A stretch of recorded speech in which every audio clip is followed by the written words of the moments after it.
Hello, everyone. It's another Friday and another time for a LinkedIn Live or a Facebook Live, wherever you're joining in from. Very excited to be here, like always. Again, having a conversation on an important topic that affects a lot of us. And feel free to keep typing your comments in the comment section. I will be able to see them right here, and hopefully there's some interaction and questions. Otherwise, feel free to sit back and listen in, and always available here to answer any questions later on as well. So today's topic is something that is very relevant right now, especially in the wake of COVID. We see domestic abuse and domestic violence rates rising all around the world. In every province in Canada, there are some places where there are reports of domestic abuse rates and reports and calls increasing up to 400%. And while it is staggering and it's disheartening, it's not surprising because isolation is the biggest tool that abusers use to control their victims. And because of the pandemic, isolation is being handed to abusers on a silver platter. So it's even more important for all of us as individuals and communities and workplaces to step in and do our part to not just raise awareness, but also provide support, resources, and a framework and an environment for survivors and victims to be able to raise their voices and walk away from those unhealthy situations. So I'm going to talk today specifically about the role of workplaces and what can organizations do when their employees are either self-reportedly, or if you suspect, if you have some inclination that one of your employees might be affected by domestic violence at home. And right now, I mean, we are moving back in person, but we're still very much living in a very virtual and digital world. And a lot of times, those employees may be working from home, and there's really not a lot that can be done in person. And a lot of times, for a lot of victims, the workplace is the only safe place because home is not safe due to an abuse situation. So it's even, and now that's being taken away from them because of the pandemic. Now they're working from home, their abuser's always around, they're feeling isolated, they're feeling trapped. So it's even more important to start thinking about what can workplaces do, how can you support your employees, whether they are in person in the office or working digitally and virtually. So I'm going to start off by sharing a quick story of my own experience. I was trapped in an abusive marriage for 10 years.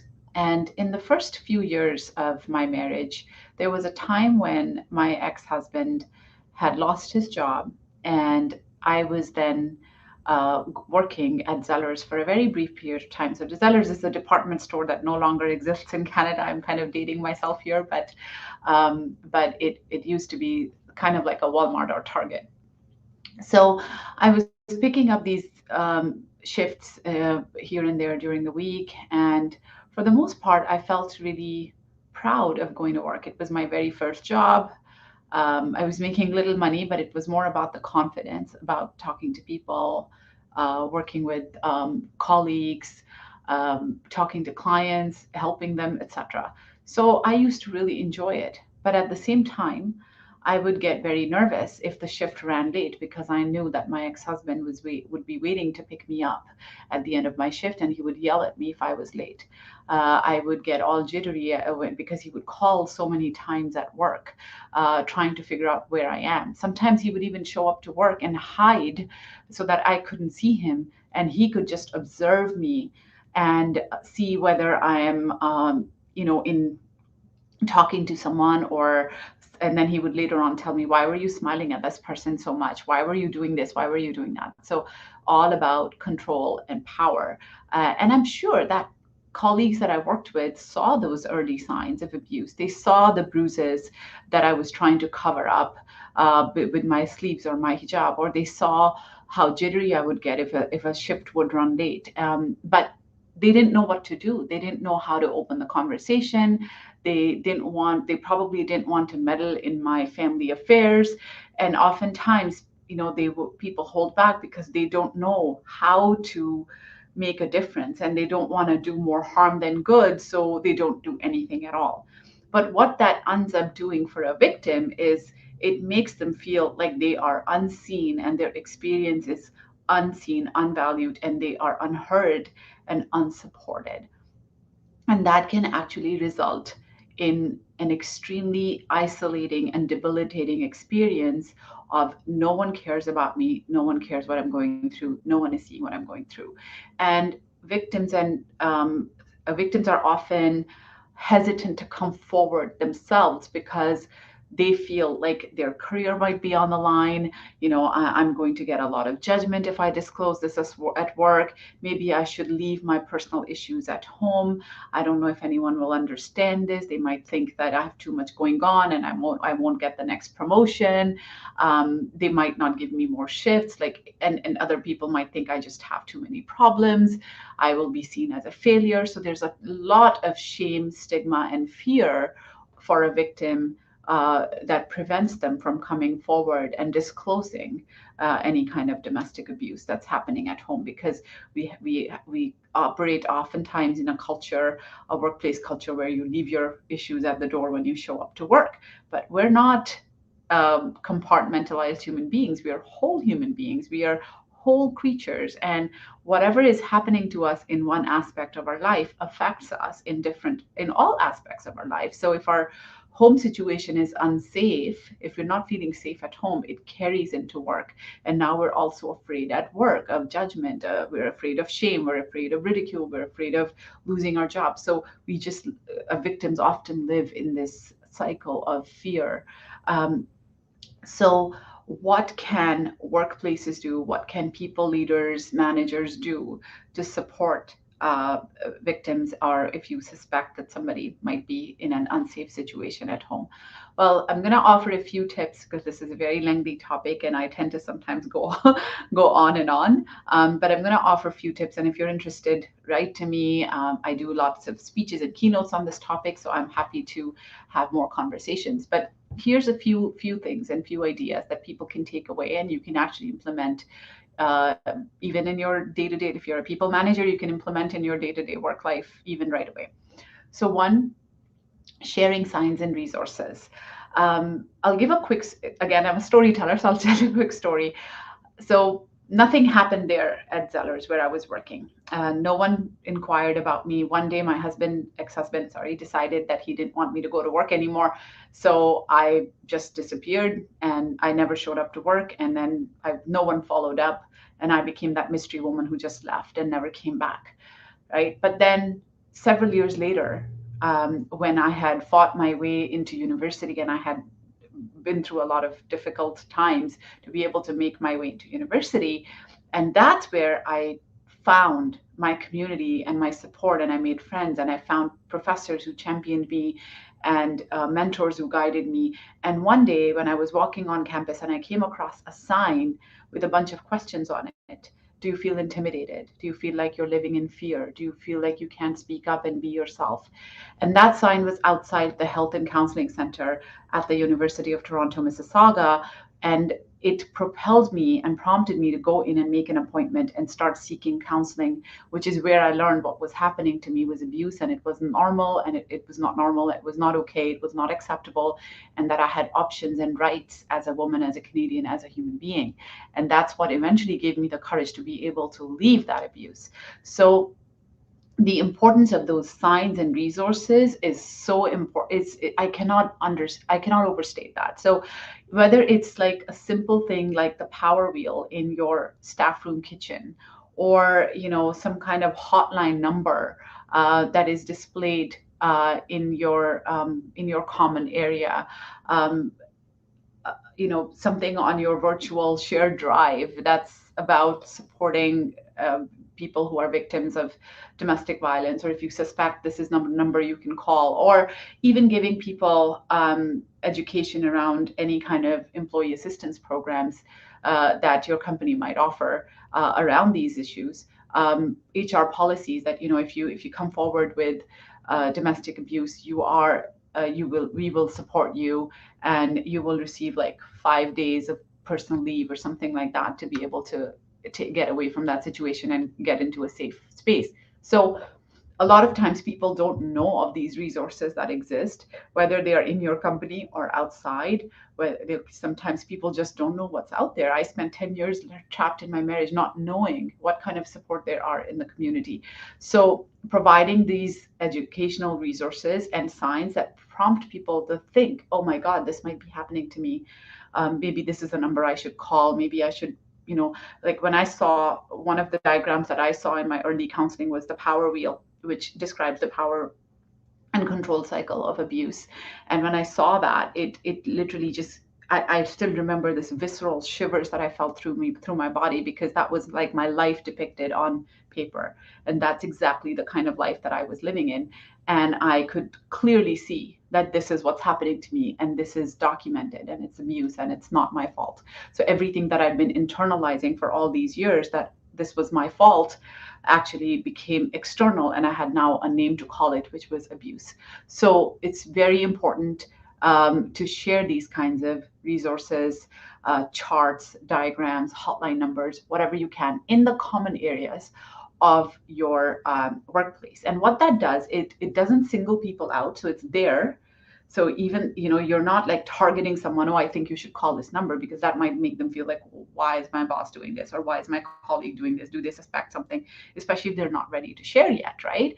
But if it's in the common area, it's for everybody. And that reduces that pressure, it reduces the shame and stigma, and that person can choose when and how or where to call, right? And you can also provide something like, if you need time away to call, we'll give you an hour during your workday to be able to make that call or to be able to access that resource. Also, the other thing that does is that it signals to the employees that it's okay to have these conversations at work. So if my workplace is actually giving me these resources and putting them, in common areas, in staff room areas and things like that, then that means that my workplace is open to these conversations. I can probably go to my boss and talk to them about it, and that boss might understand, and they might actually support me, because this is workplace policy, right? My workplace considers it their business. It's not something I need to leave at the door when I show up to work. So it really helps create that safe space for these vulnerable conversations to happen. Number two, that removing any kind of fear of career hindrance or any kind of judgment. So, like I described, one of the biggest fears that victims have that holds them back from coming forward and disclose that they're in an abusive situation is that fear that I will lose my job, I will lose out on that promotion, and oftentimes that job, that career, that promotion is the only um, uh, is the only way they feel confident about themselves, right? Like I remember when I used to go work at Zellers, even though it was a minimum wage job, and I was like, working at the fitting rooms or making announcements, whatever it was, it gave me confidence that I am actually making money. I have colleagues, and I have clients that I'm helping, and it gave me a boost of my own confidence that I have something that actually means something to me. So for a lot of times victims are so protective of their careers, because that's the only thing that's giving them joy and confidence in their lives, that they're afraid of sabotaging it in any way. They're afraid of jeopardizing it in any way, and they feel that if I come forward with this abuse that I'm facing, then my boss might judge me, my colleagues might think that I have too much going on at work. I don't want to be the gossip in the office. I don't want to lose out on that next big promotion, because they might think, oh, she has too much going on, then we shouldn't really consider her for the promotion.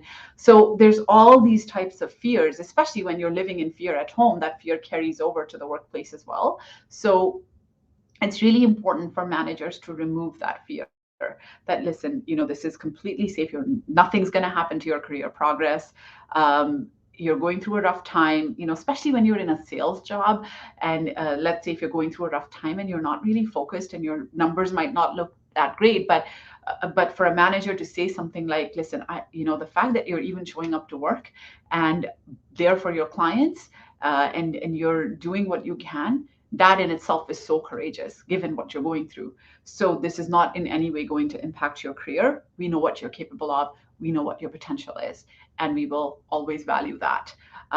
So removing that fear is so important, and that comes from a place of support and non-judgment. And finally, I will talk about training a little bit, that a lot of times, again, people don't know what to say. They want to help, but they don't know how to help. And that becomes really important in these situations because, sometimes like the victim might not feel comfortable coming forward. But if the leader is trained in how to open that conversation, instead of going, hey, listen, I noticed that, your partner was calling again 10 times. What is this? This is a workplace. Isn't supposed to happen, right? That is like very judgmental. It's like punitive. But if the manager comes and says, hey, I just noticed that your partner's been calling. Are you okay? Is everything safe at home? Right? And then suddenly there's a very different tone of voice. You're coming from a place of concern. You're coming from a place of support. You're coming from a place of empathy. So just knowing how to have that conversation is so critical, because that equips you as a leader and as a manager to be able to support your employees better and to be able to provide that safe space and that non-judgmental space. So having the right training, having the right tools at your fingertips, knowing where to go to for resources, etc., it's extremely important. So those are just a few strategies. I mean, there's a lot more, and like I said, I can go on and on about this topic. I'm just going to take a quick peek at the comments. I don't really, there's a lot of highs and hellos. So hi, hello, everybody. I don't see a lot of, oh, Jennifer, hi. My friend Jennifer is watching. And I see a lot of other people as well. Hello, everyone from all over the world who are tuning in. If you have any questions, any comments, as always, feel free to send me suggestions of future topics. Feel free to engage with yourselves as well and in your workplaces. Perhaps this is a conversation you can have in your team.